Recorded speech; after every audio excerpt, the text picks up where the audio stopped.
looked at the film and they said, that's the guy.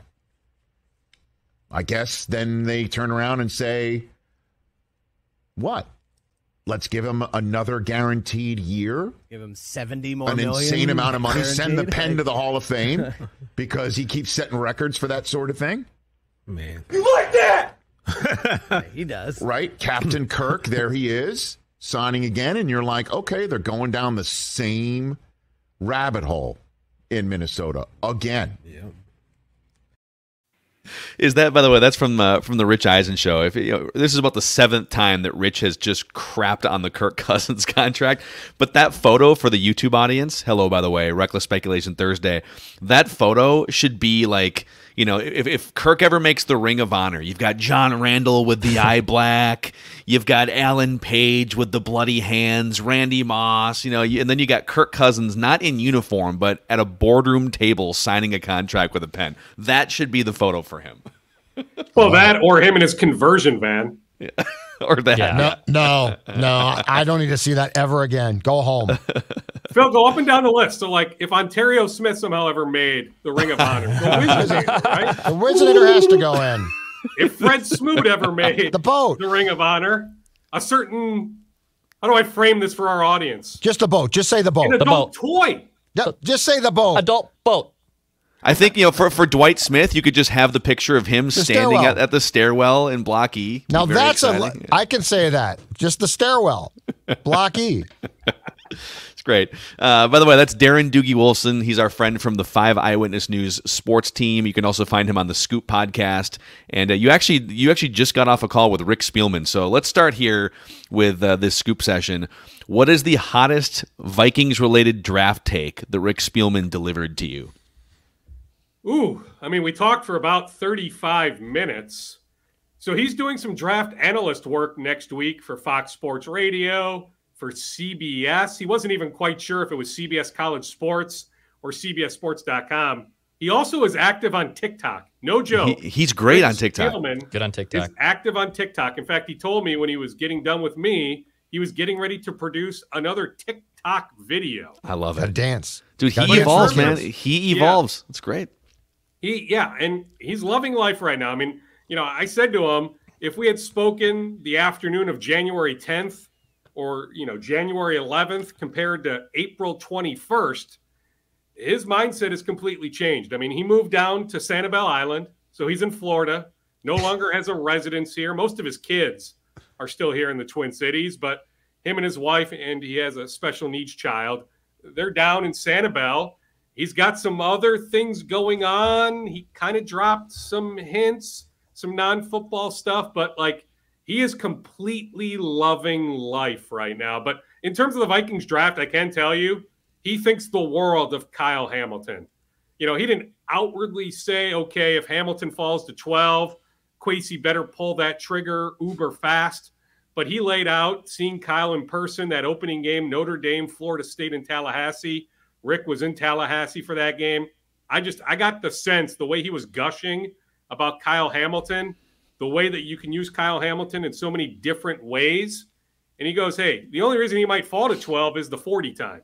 Didn't have a great 40 time at the Combine, and then followed it up, he said, in South Bend at the Pro Day. Didn't necessarily go as well. Now, 4.55 is nothing to scoff at, but he just thought the Kyle Hamilton 40 time, that there might be a chance. Now, I think he'll be surprised if Hamilton falls to 12, but the sense I got was if Kyle Hamilton, even though it's not necessarily a huge position of need, although I do think they will take a safety at some point next weekend, but that I got the sense talking to Rick that if he were running the Vikings draft this year, he would sprint to the podium to draft Hamilton. I'm glad he's not. So, well, I mean, it's just telling you. I want to see Judd go down to Sanibel Island, go belly up at the Mucky Duck, and make up with Rick Spielman. That's what I want to see Judd do sometime. We don't have to make up. I just don't necessarily always agree with Rick's draft philosophy. What did Rick think of? And I am scared to ask this question, but I'm going to. What does Rick think of the top end of the quarterback class? Well, I mean, he mentioned that he saw Malik Willis in Syracuse, a Liberty-Syracuse game.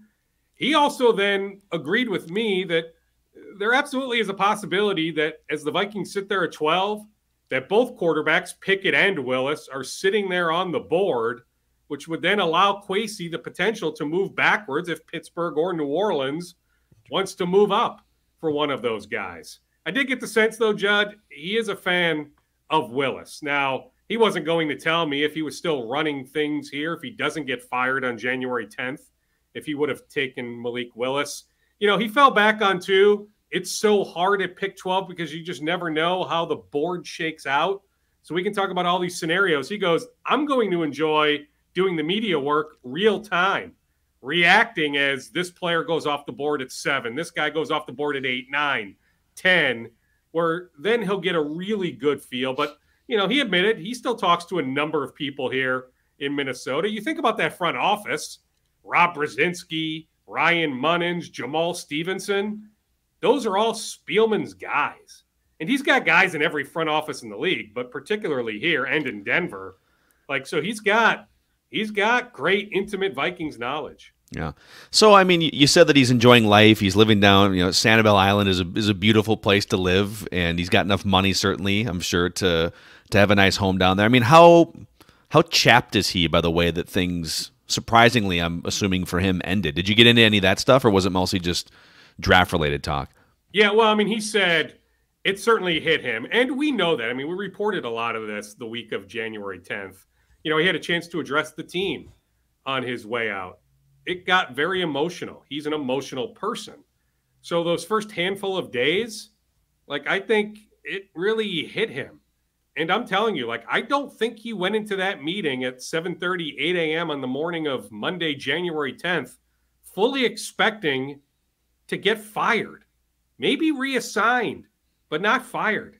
Like, if you had talked to Rick on January 8th, I'm positive he would have told you, you know, heck, if we could fast forward to April 21st, I don't think he would have told you, hey, I'll be living in Sanibel Island as a former member of the Vikings front office. Like, I just don't think he foresaw the situation playing out like that. But now, 4 months later, I got the strong sense he is in a really good spot. And, you know, he had the interview in Jacksonville. You know, I think he'll have a chance. You know, it may not be as general manager, but I don't know if he wants to be a GM anymore. Just based on him enjoying life down there in Sanibel, like, he'll go out and scout. He can write up reports. He can help a team that way as a consultant, you know, maybe with a more official title. But, like, he doesn't need to be working until 1, 2 in the morning. I mean, that's one thing I really, honest to God, you know, a genuineness when he was expressing that to me, that the hours can really get to you, that he's actually enjoying catching up with his wife. You know, so there is something to be said about that. He talked to Pittsburgh as well, correct? The Steelers, didn't he get on their list for GM candidates to replace Kevin Colbert? I didn't specifically ask him about Pittsburgh. Okay. I mean, I guess I could have kept him for longer, but I knew I had to get to this conversation with you guys. We appreciate it's not like that, he was Dukes. pushing me to the side. I mean, we talked for 35 minutes, but, like, I was more curious to hit him on a bunch of draft prospects. I wanted to hit him on the Vikings roster, his opinion on Zadarius Smith, the changes the Vikings have made, you know, schematically, the change to the 3-4 look on defense and how that impacts the draft. So I was more curious. Now, if some fan, if heck, you guys want to go at me for not going down the Zimmer rabbit hole and how him and Zim didn't talk the final couple months, guilty as charged. I didn't do that. He's draft chatter right now. I don't know how many fans care about that going back to November, December. I think more fans care about how are the Vikings going to get better next week. Well, and I mean, listen, like, would I love to hear what his answers are, and maybe someday he'll elaborate. But I don't think he's ever going to throw Mike Zimmer directly under the bus. I think indirectly in some of his interviews and the media he's been doing, like, you can draw some conclusions. But if you were to sit there and say, listen, what really happened? Well, you know, why did you and Mike Zimmer have such a falling out? He's just not gonna throw him under the bus. That's never. I don't think that's ever been who Rick Spielman is. No, I would not expect him to do that. Now, you know, can he make some comments off the cuff? Yes. Has he talked out of turn before? Yes. But specifically on that, Phil, no, I wouldn't expect him to throw Mike under the bus. Yeah. All right. Now, what is? Oh, sorry, Dex. Go ahead. That was Judd. That was me, Judd. Oh, my bad. Oh, sorry. Judd Zolgad. Nice to meet you. Dukes, what did Spielman say about the current construction of the roster then? And was there a nice way to ask, are you surprised that you got fired? when they basically have kept your team together? Because this roster is still a lot of Rick Spielman's guys.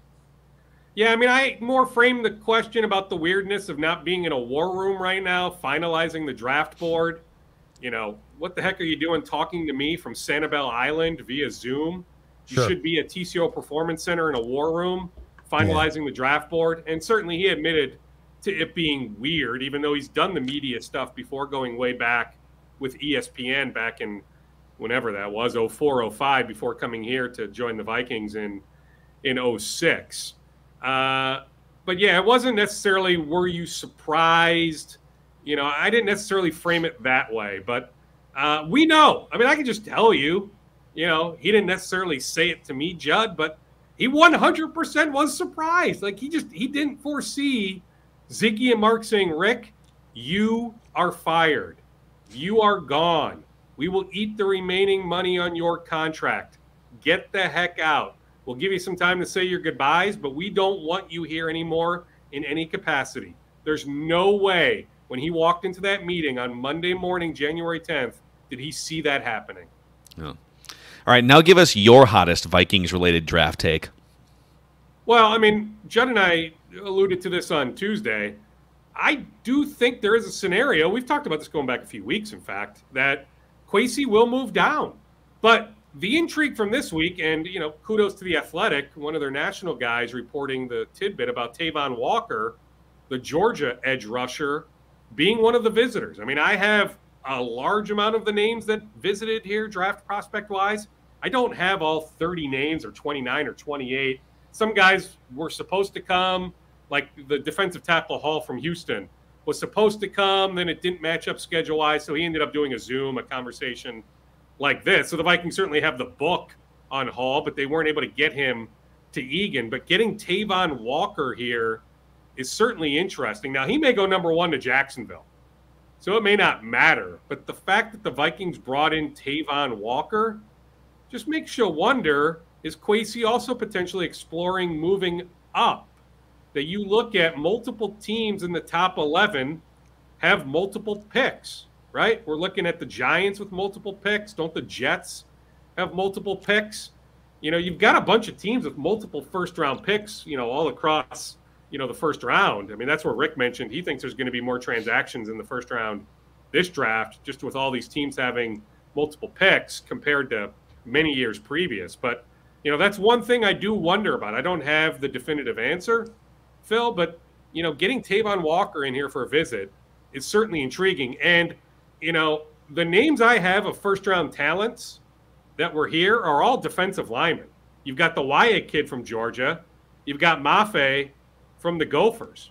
You know, otherwise, all the names I have are second round or below. So, you know, it's clear there's a vested interest in going defensive line at some point. If not at 12, maybe at 46, or if they move down from 12. But, like, I think they go defensive line pretty early next week. And I think that there's a case to be made here that the internal thinking defensively might be that improving that line is more important than taking a cornerback. I will say this, though, you guys. Of all of the permeations and things that we have talked about potentially for a week from today in the first round, the one thing that I think would pretty much floor me is if the Vikings went up substantially. Like if they got into the top 5, that would be one that in no way, shape, or form would I have seen coming. Well, let's throw this out there. I saw this. I did not hear this, but I saw Paul Allen apparently said that there's a chance or steam that they're looking at jumping into the top 5. So, I mean, that's kind of where that came from, I think, this week, unless you saw it somewhere else too. But, you know, anytime that the voice of the Vikings and an employee of the Vikings and someone who knows people in the building says that, it's interesting. Well, I mean, do I think they've had dialogue with the Jets and Giants? 100%. I think there's been correspondence with those teams. Yeah. I'm not suggesting anything is imminent, but yeah, I mean, you know, I mean, that's what these front offices do this time of the year. Now, you know, was there a direct inquiry about moving up to pick 4 or pick 5, or was it more, hey, you know, what are you guys hearing on this front, that front? You know, but do I think there's been dialogue with the Jets and the Giants? 100%. So just I got the draft value chart open here. I'm just wondering what it would cost if you went from, if you went from 12 to 4, you'd need to find 600 draft value points to give to the Jets. The 46th pick is worth 440, so you'd probably have to give up your second and third, or like a future first, to make that happen. Well, and remember, they don't have a fourth. I did bring that up to Rick, that he gave up the fourth for Chris Herndon. Good for you. Good. Yeah. Yeah, dude, that was a terrible trade. Yeah. Tight end who did nothing. Yeah, I don't even know if Herndon signed anywhere. I think he might still be a free agent at this point. Good luck to him. But yeah, so I mean, if you give up your 2 and your 3, you also don't have a 4. So you better be in love with somebody. I imagine that would be Walker if he fell right. I mean, I don't know why else you would bring him in specifically, unless it's Sauce Gardner. I mean, that's one thing Rick, also said, that there actually is pretty good edge rusher depth. There's good wide receiver depth. So we've brought up the possibility, could the Vikings go wide receiver in the first round? Rick said he would be very, very surprised if the Vikings went wide receiver early. Yeah, but what does Rick know about that? He would be surprised if he went wide receiver. God, he would Well, be he did say surprised. that. He goes, He drafted Like, that's Justin him. Jefferson. T. Osborne has worked out. Jefferson, Thielen's still there. Yeah. The way the Thielen contract is structured, more than likely here for 2 more years. Possibility of 1, but certainly 2 is a distinct possibility that you don't necessarily need a wide receiver early. Judd just refuses to let the man Phil's rest right. in football peace. Just like the man got fired and publicly shamed, and now he's cast off literally on an island, living in Sanibel. And Gilligan's Island, man. you just keep burying him. He's Gilligan. He's Gilligan with his buddy, I'll give you one more. the He skipper. told The me. skipper? I Yeah. never heard from him. That's Zimmer. I asked him about age because Mafe will be 24 when the season starts. Derek Stingley Jr. will be 20 when the season starts, or is 20 right now. I mean, It's crazy. that's a large gap, right? When looking at, and I get at different positions, but I asked him overall about age. He said they never had a problem with a kid unless the kid was older than 25. And it's pretty rare for a draft prospect. It's a 40-year-old. Maybe It's Chris older than Chris Brandon Weinke. Yeah. Whedon. Yeah. Comes in 28. with a cane. Hey, what's going on? I'm So he eligible. didn't think that would be an issue, and he may still have been talking, in terms of, at one point he did say we, by the way, when I asked him about the Vikings. no, that's so sad, Then he dude. kind of steered it the other way, but it was a slip that I get. But I'm telling you, he still maintains enough dialogue with people over there that, that may have been his take based on how they did it, but maybe a belief also that's the way it'll still be done, that, the Vikings aren't going to necessarily overvalue a kid because he's 20 or devalue a kid because he's 24. Yeah. I feel like Rick was always about risk management when it came to drafting, and that's what Federated is about. They're a huge supporter of businesses in and around the Twin Cities with risk management tools and resources. They've been around for over 100 years, based in Owatonna. They are one of us. They've been big supporters of University of Minnesota sports and the Timberwolves too. So check them out if you're a business owner and find out how they can take your business to the next level with their tools and expertise. Federatedinsurance.com, where it's our business to protect yours. Doug, schedule steam. You brought this up on Tuesday, and there's now a report out of New Orleans from Jeff Duncan about what you talked about, which is, according to this tweet from Duncan, the latest word I've heard on the Saints international game in London is week 4 versus the Vikings. It's fluid. It's not done yet, but it's exactly what you said on Bonus Scoops on Tuesday, which is it's looking more and more like that game, which I believe you said is a Saints home game, is going to be the Vikings. Game. And I did frame it that very much reckless speculation that it fit more but now the it's out narrative there. of today, not Tuesday. But you happen to say, do you have anything else on the Vikings? And, heck, I had it, to some extent. So I threw it out there. There is some stuff I actually have that I actually don't throw out, as weird as that may sound. But I felt okay throwing it out. But I did preface it by saying, yes, reckless speculation. This Duncan tweet certainly is a little bit more credible than what I threw out. But, it's not like I made it up. I mean, somebody had told me check on the possibility of Vikings in London against the Saints. So there we go. Week 4, Vikings Saints in all likelihood. Duncan is very plugged in there in New Orleans with the Saints. So Vikings Saints week 4 in London. Bring it on. That'll help with the mock schedules we're about to produce the week after the draft. And you may think we're kidding, but no, we will do a mock schedule on Purple Daily. Who's kidding about that? I love doing that. Dukes, Judd has to go shake some hands and kiss some babies in a sales meeting in about 2 minutes. So give us 2 minutes of rapid fire scoops here. Well, I was at Wolves shoot around this morning. They're fine injury-wise. Like, there's nothing to worry about with Torian Prince's knee or anything like that. I got the sense that Chris Finch is pretty pissed off the way Game 2 went.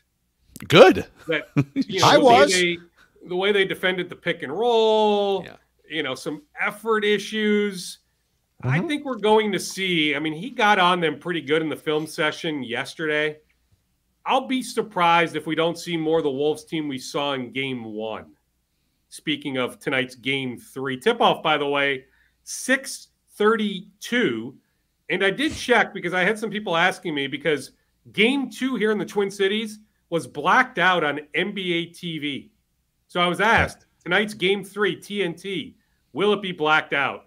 A Wolves official, for what it's worth, I think they should know, told me no. If you're here in the Twin Cities, if you get TNT but don't get Bally Sports North, you should have access to tonight's Wolves-Grizzlies game. So, like, this is a stupid question, but like, what? So, why black out NBA TV but not black out TNT or ESPN? I don't know. Let people watch the game.